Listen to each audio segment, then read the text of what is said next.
Hi, my name is Alexandra Rügler. I am a comic artist from Berlin, Germany. My mother is from Korea and my father is from Berlin, Germany, and I grew up in Berlin. I lived in Korea for 1 year, a little bit more than a year. I was a exchange student at Daehakkyo and I studied traditional drawing techniques and calligraphy. 안녕하세요. 제 이름은 알렉산드라 르글라이에요. 어머니가 한국 사람이에요. 아버지는 독일 사람이에요. 서울에서 1년 동안 살았어요. 서울대학교에서 국제 대학생이었어요. 한국어 공부했어요. 수목화 공부했어요. 네.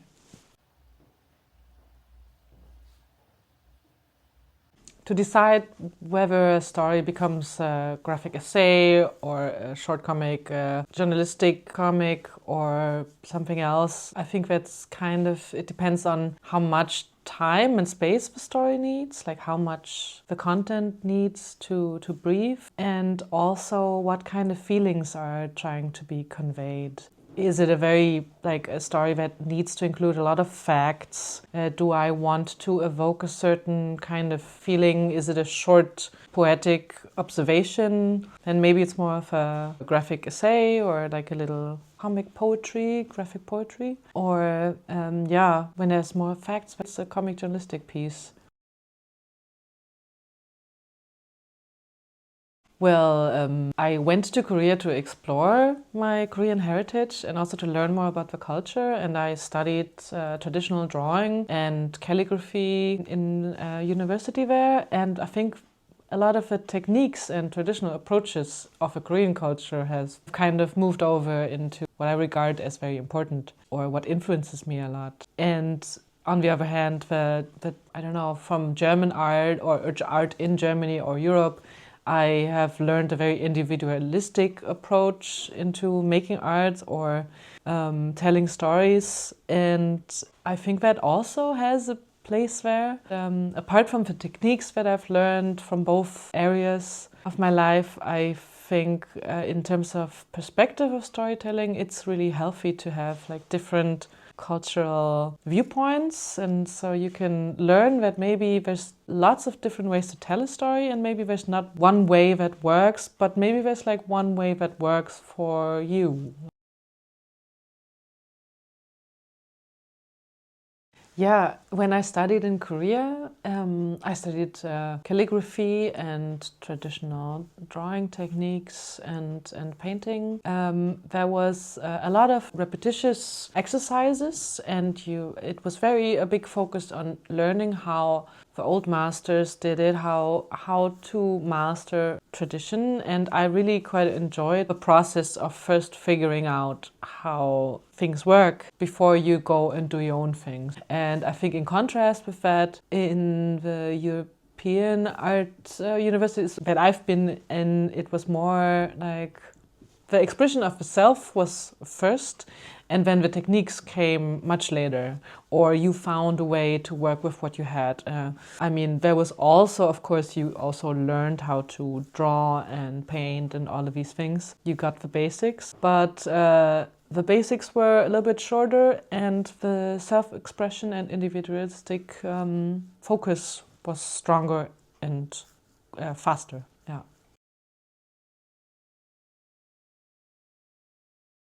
I think I realized while working on the book that these questions of belonging or looking for home and have always been part of my life, maybe, before I even realized it. Not quite sure if there's actually a proper answer to it. Maybe it cannot be solved completely, and now I'm at the point where I think that's okay. But it has taken me a long time to get there. Yeah, the conclusion right now, or if there is one, this is actually the realization I am not necessarily one or the other. Sometimes people decide for you, and that sucks a little bit, but it is the way it is. But I can come up for myself with the idea that I'm not necessarily one or the other, but I'm my own new thing, and that's actually great. Maybe, yeah, younger generation can relate with that. Yeah, the sense of belonging, like there's always like a search, maybe for many people.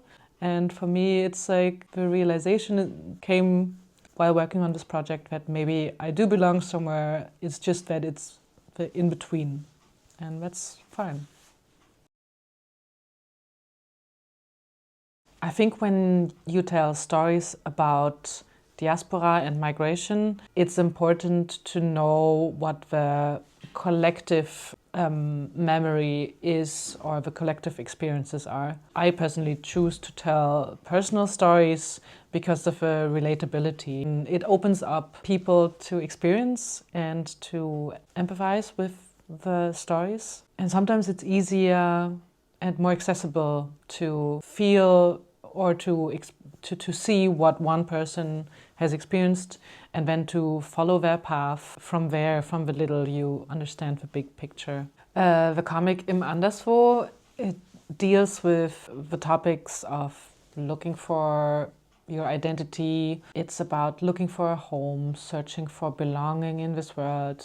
It's about migration and diaspora topics. It's autobiographical too. It shows members of my family who have been in between Korea and Germany for the last 50 years. There's several questions that are covered, like why did they move there at a certain point, and why maybe did they return also. Some of them returned, some of them stayed. And there's a lot of different motivations for that, and I find that very interesting. And the story takes place in Berlin, it takes place in Seoul, in the countryside of Korea, also in the prairie in the Midwest of the US. Mostly the story deals with the question of how do I find a home in today's world.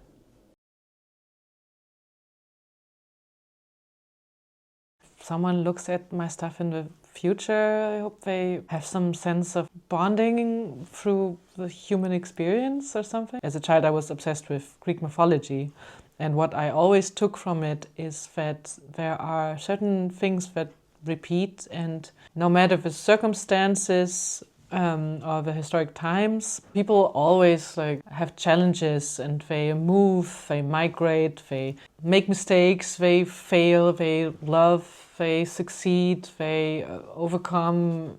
Things like that is what is beautiful to see again and again, no matter the time in art.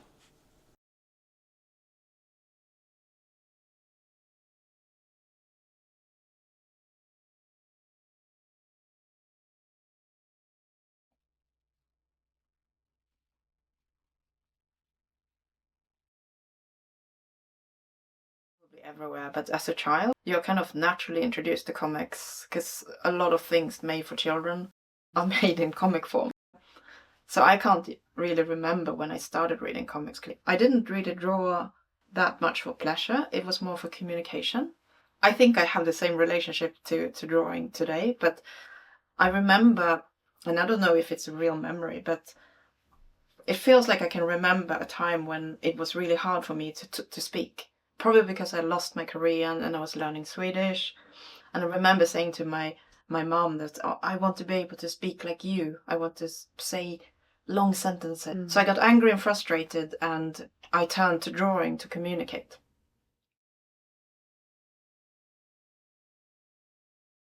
But I have this kind of rootlessness. I also realized that one thing I really enjoy about being abroad is that I get to be a foreigner on my own terms. Because in Sweden, I'm very often treated as a foreigner, even though I'm Swedish. But you can never fully become a Swede if you are, like me, a transracial adoptee, where it's very visible that you are not from that country originally. I feel it's like the opposite, that I blend in very nicely. But as soon as I open my mouth, of course, it's very obvious that I'm not from here.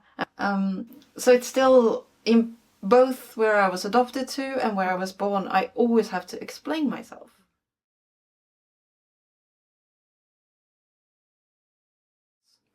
I had decided I was going to write a book called Palimpsest, and it was going to be about adoption.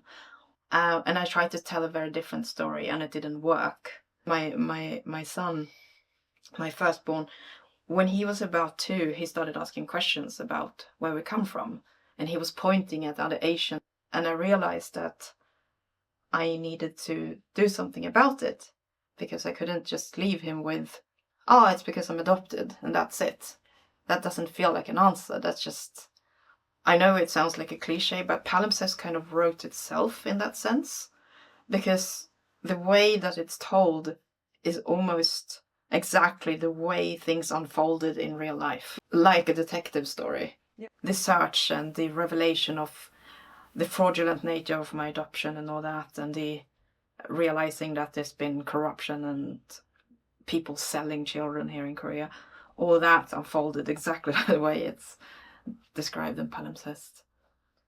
And this is just thousands and thousands of mothers in Korea who just abandon their children on like doorsteps. And I was also told that I should consider myself like having been born on the plane from Korea. So the 2 years that I lived in Korea they didn't really matter.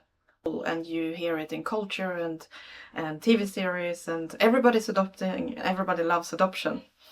And we never, ever get to hear like the first family side, for instance, because they have a very different story to tell. And of course, the adoptees, we are so, indoctrinated into what we are supposed to say. I usually compare it a bit to like Neo's experience with the Matrix. My adoption activism was born when I discovered that my papers were fraudulent, and I started asking questions. But I think I have an activist personality. I've always been fighting loudly for the rights of LGBTQIA people. I've also been, probably a few years before I started with adoption activism, I did a lot of work with anti-racism. I mean, so I've always been like loud and angry about injustices. I must have been in my 30s. I said that I don't want to make political comics and I don't want to make autobiographical comics because that's what everybody is doing.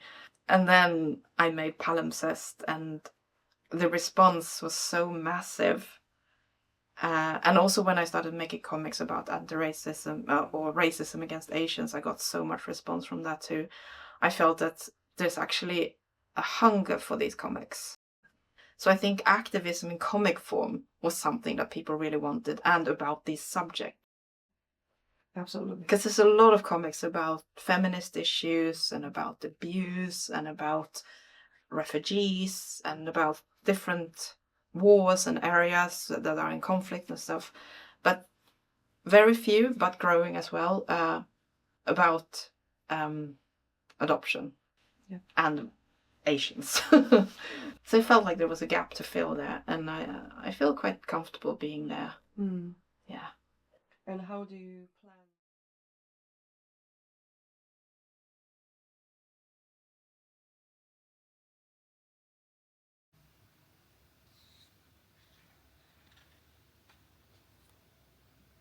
안녕하세요. 프랑스 앙굴렘에 살면서 만화 그리는 문정인이라고 합니다. 이번 페스티벌에는 제가 그린 첫 만화책 긴 숨으로 참여하게 되었습니다.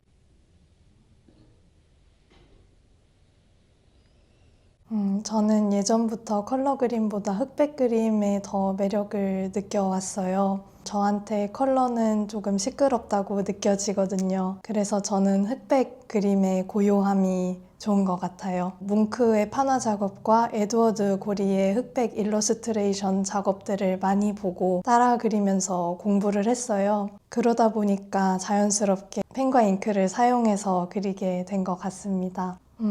그리고 저는 그림이 둔탁해지는 걸 잘 참지 못하는 스타일이라 펜촉이 조금이라도 벌어져서 선이 굵어진다 싶으면 바로 새 펜촉으로 바꾸거든요. 거의 원고 한 장에 펜촉 한 개씩을 쓰면서 작업했던 것 같습니다.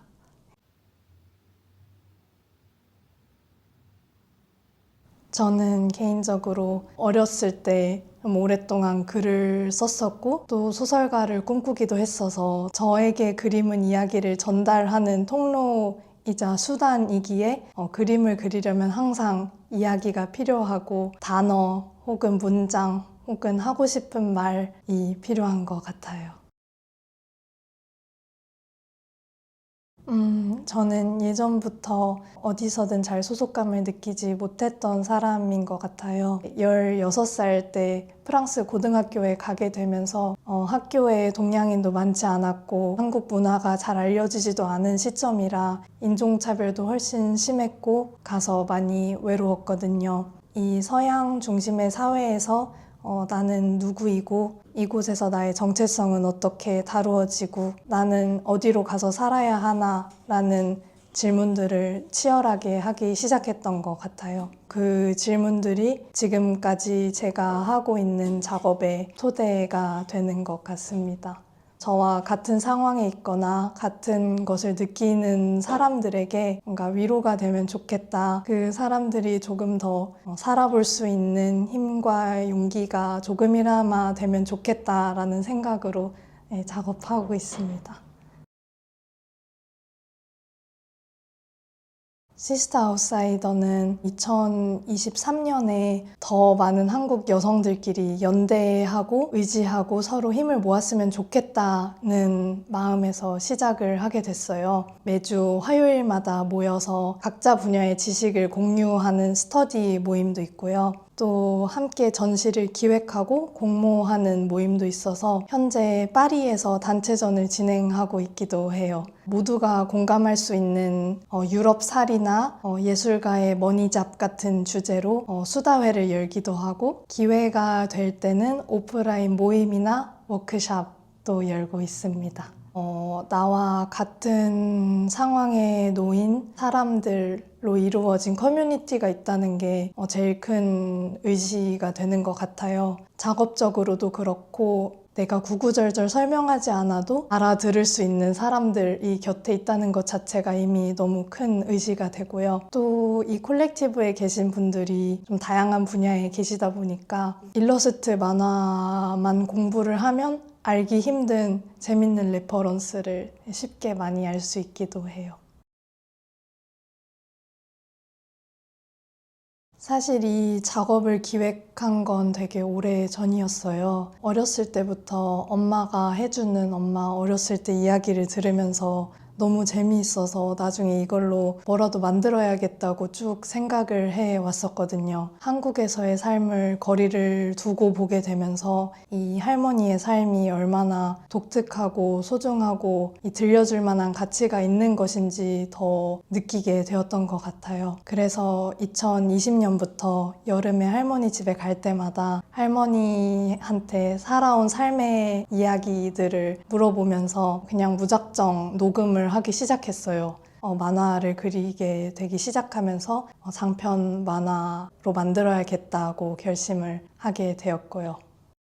무엇보다 이 앙골렘 레지던시가 편안하고 좀 안전하게 느낄 수 있는 환경을 만들어준 것 같은데요. 그 환경에 있는 것 자체만으로도 그림을 그리고 싶어지게 만들더라고요. 프랑스의 만화 일러스트계가 다양성이 그리 두드러지지 않다 보니까 어디서든 홀로 동양 여성인 경우가 많았고 그래서 자주 조금 외롭다고 느껴왔었거든요. 그런데 이렇게 정말 외국인 친구들이 가득한 환경에 있다 보니까 훨씬 안전하고 편안하다고 느꼈고 이런 즐거운 마음으로 내 원고를 마무리할 수 있었습니다. 우선 첫 만화책이다 보니 이게 책으로 나온다는 것 자체가 믿기지가 않고요. 제가 정말 오래전부터 꼭 들려주고 싶었던 이 이야기를 꺼낼 수 있어서 너무 뿌듯하고 감사하고 감격스러운 마음입니다. 할머니를 인터뷰를 하면서 사실 할머니께서 여러 번 자기는 살아오면서 마음에 쌓인 게 많아서 가끔 그냥 글로 모든 것을 막 적어버리고 싶을 때가 있다라고 말씀을 하셨어요. 그때마다 제가 어떤 형태가 될지도 모르는 채로 그냥 할머니 그 얘기 내가 다 꺼내주겠다고, 내가 다 해줄게 라고 이야기를 했었거든요. 그 약속을 지킬 수 있는 것 같아서 너무 기쁩니다. 제가 할머니를 인터뷰하면서 삶에 대한 질문을 할 때마다 할머니가 이런 걸 누가 궁금해 하느냐고, 아무도 나한테 이런 걸 물어본 사람이 없었다, 너한테 처음 얘기하는 거다 라고 들려준 얘기들이 정말 많았거든요. 그래서 이 책을 세상 밖으로 꺼내 놓으면서 할머니 이야기를 궁금해 하는 사람이 이렇게 많고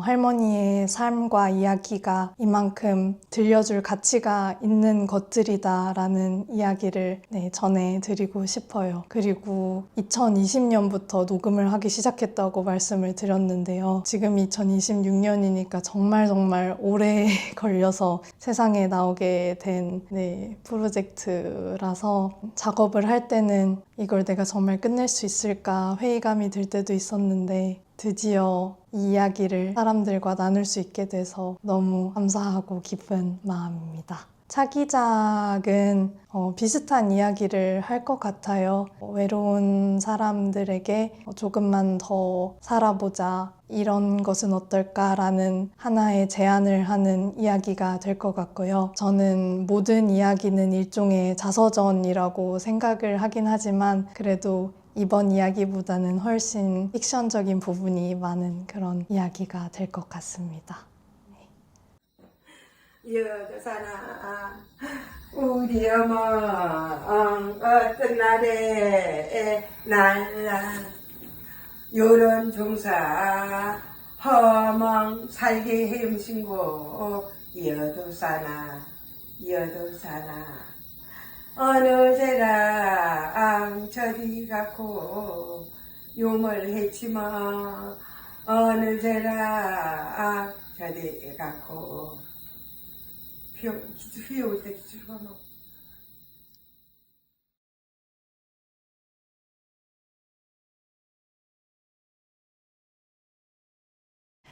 Hello, I'm Cherie Domingo. I make comics. I grew up in south of Germany, in Stuttgart, with a Filipino mom and a German dad, and live now in Berlin, and we're here in our beautiful studio.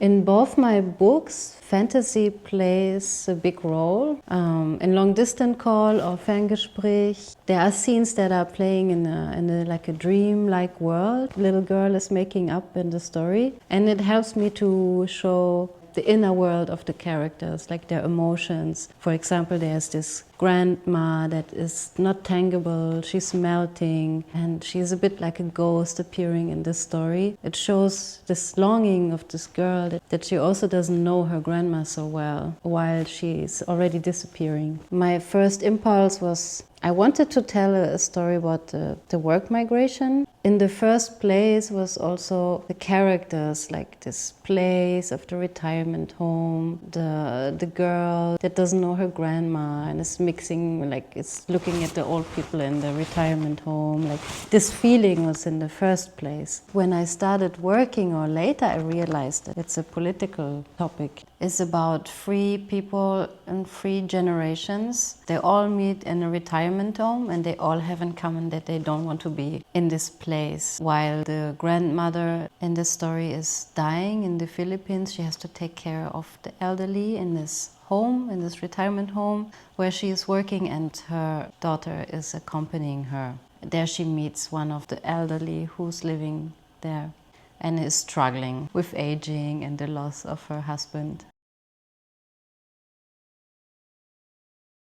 When I started presenting my book Ferngespräch, I met Patrick at a reading. 2 years later, No, 1 year later, I received an email from Patrick asking me if I want to bring this script that he was writing to life. When I was reading the script, I read this like, oh, okay, it's about a giant monster. And yeah, I really felt the urge to draw this monster. And it was also liberating in a way to work on a topic that I haven't come up with. So it was a nice challenge. It's based on a real story. It's about this actress Choi Eun-hee and Shin Sang-ok, abducted by Kim Jong-il in the 80s, and also the giant monster Pulgasari. So there are 2 storylines in this book, which are reacting to each other.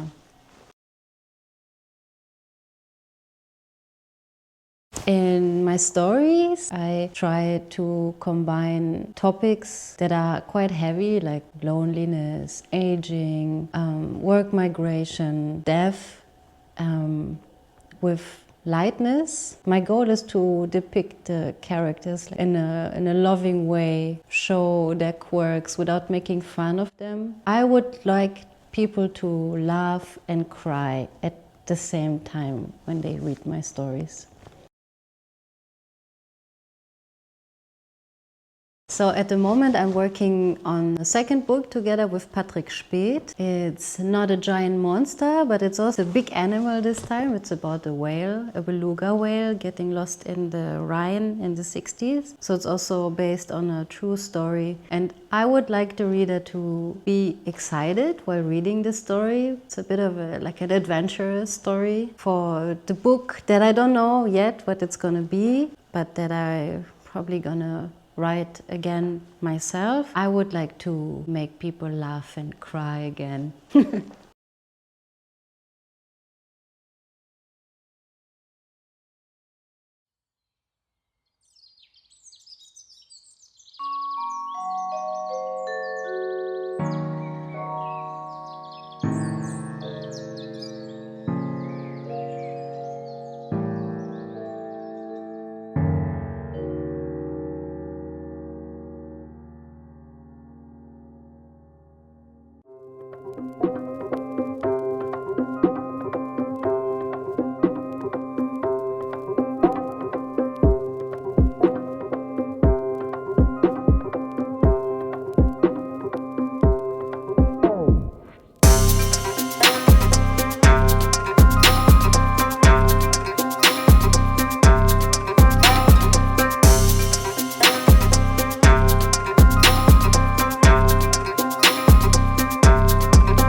만화, 만화, 만화 만화 만화!